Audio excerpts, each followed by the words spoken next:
Assalamualaikum warahmatullahi wabarakatuh. Yang membedakan makhluk hidup dengan benda tak hidup adalah makhluk hidup dapat bernapas, bergerak, reproduksi, tumbuh, berkembang, dan membutuhkan makanan untuk mendapatkan energi.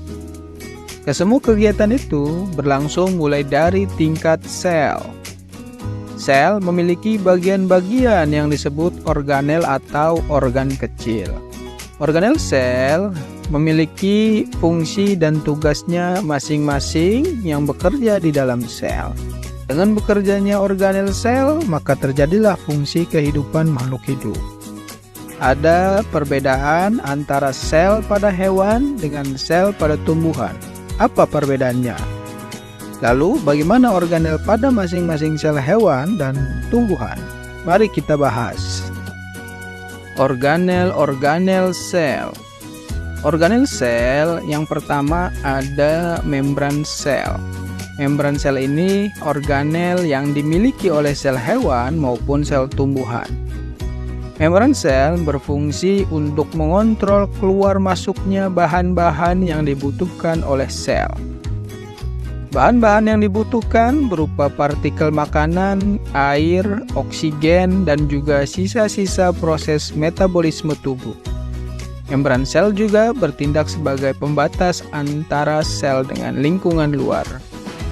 Membran sel ini merupakan bagian terluar pada sel hewan.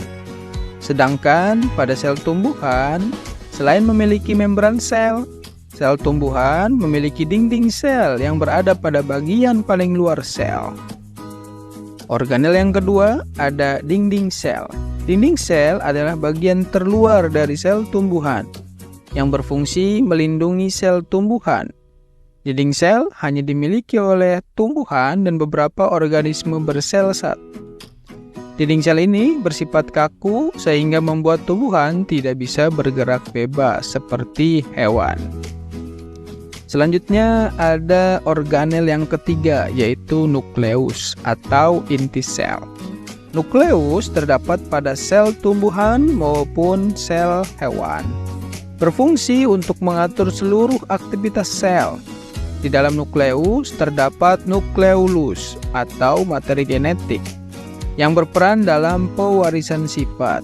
Yang menentukan kamu mirip dengan orang tua kamu itu yaitu materi genetik. Selanjutnya, organel yang keempat ada ribosom. Ribosom merupakan organel paling kecil dari organel lainnya. Butiran kecil dan padat ada di dalam nukleus, menempel di retikulum endoplasma kasar dan menyebar di sitoplasma. Organel ini ada di sel hewan maupun sel tumbuhan. Organel yang kelima ada sitoplasma. Sitoplasma adalah cairan seperti agar-agar yang menyebar di seluruh bagian sel dan tempat terjadinya reaksi kimia di dalam sel. Ibarat semangkuk sup, sitoplasma adalah kuah dari sayur sup tersebut. Sitoplasma mengisi ruang-ruang kosong di antara bagian-bagian sel.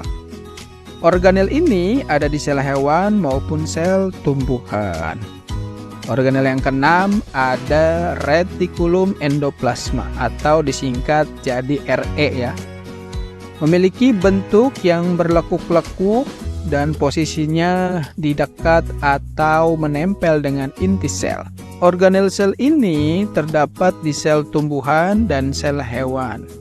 Ada dua jenis retikulum endoplasma atau RE ya.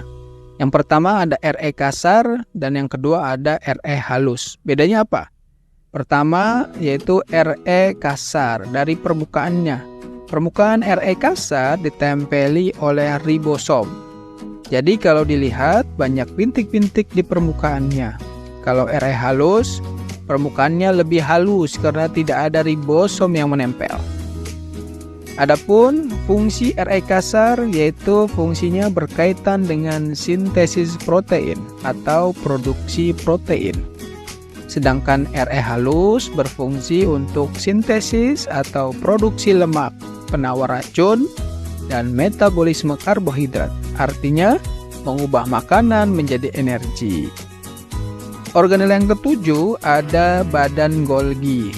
Fungsi organel sel ini yaitu memodifikasi, mengemas, dan menyeleksi molekul yang ada di dalam sel. Setelah itu akan diedarkan di dalam sel maupun dikeluarkan ke luar sel.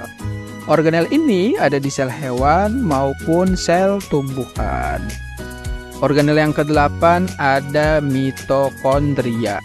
Kalian bisa berlari, bermain, belajar, dan melakukan serangkaian aktivitas lainnya karena memiliki energi. Mitokondria yang terdapat di dalam sel hewan dan tumbuhan adalah bagian dari sel yang memproduksi energi tersebut melalui proses respirasi sel. Seperti layaknya perusahaan listrik yang menyalurkan energi listrik ke rumah-rumah. Begitulah mitokondria. Selanjutnya, organel ke-9 ada kloroplas. Kloroplas organel yang hanya terdapat pada sel tumbuhan. Organel ini mengandung zat warna hijau daun yang bisa disebut klorofil. Dengan adanya klorofil, maka kloroplas berperan dalam proses fotosintesis yang menghasilkan makanan untuk tumbuhan itu sendiri berupa glukosa atau gula. Organel yang ke-10 ada vakuola. Sel menyimpan air, makanan, dan sisa-sisa hasil metabolisme di dalam vakuola.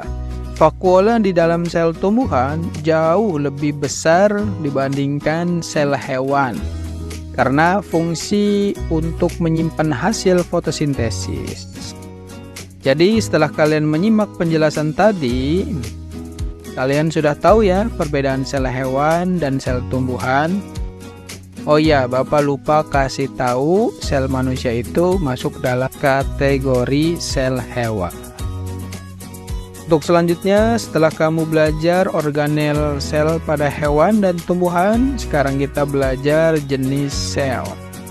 Sel itu ada dua jenis. Yang pertama ada sel eukariotik dan sel prokariotik.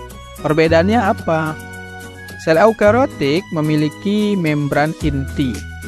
Nukleolus atau materi genetiknya ada di dalam membran inti. Organisme yang memiliki jenis sel ini adalah hewan, manusia, dan tumbuhan. Sedangkan sel prokariotik tidak memiliki membran inti. Nukleolus atau materi genetiknya tersebar di sitoplasma. Organisme yang memiliki jenis sel ini adalah bakteri. Manusia, hewan, tumbuhan disebut organisme yang bersel banyak. Maka dari itu disebut organisme multiseluler. Sedangkan protozoa, bakteri, dan organisme lainnya dari kingdom Monera ya, merupakan organisme bersel satu, disebut uniseluler. Jadi tubuhnya hanya terdiri dari satu sel saja.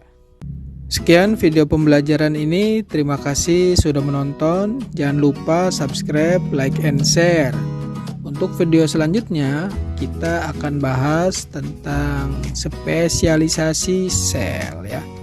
Wassalamualaikum warahmatullahi wabarakatuh.